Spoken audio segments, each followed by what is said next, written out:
Hello sa mga viewers, subscribers sa aking YouTube channel na Inday Vlog Channel. Visit naman kamo guys sa akong channel.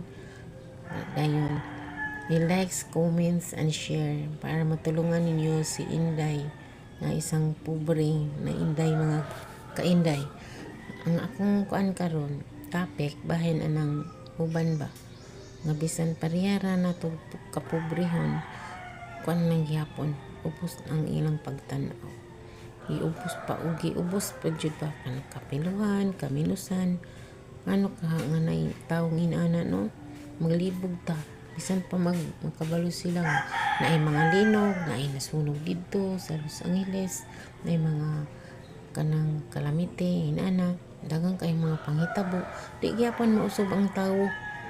wala gyapon pagbag-o kailangan magbag-o na unta kay lagan na kayong gipakita ni Lord ba nga mga timailhan kay si Lord gihashasan ang mga katawhan wala mo kabantay nga dagang mga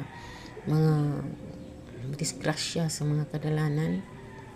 kailangan mag-ampo na kita balik tag-ampo bisan pa man og talag sara man ta musimba kay ako talag sara man sad ko musimba pero ang importante nag-ampo ka sa asa ka paingon nag-ampo ka o kakalimot sa Ginoo kay ang Ginoo naman jud may dakong gawom nato siya tag-iya sa atong kinabuhi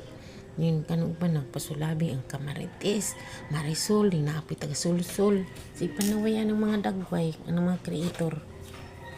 wala ba sila magununa nga parihara dito nagdagway pagsuon na dito tanan kung mamatay bitaw ta kabalo mo ang atong kalabira gangisi manang di gid angay manaway ba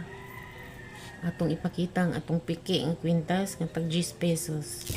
malaan nga original manang naidi mo tuod jud nga pobre si Inday kay kaingon og dato kay silaga ang liyaw pero tag 10 pesos ra siya mga kainday.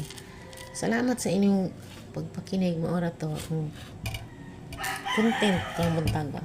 God bless us all. Wow.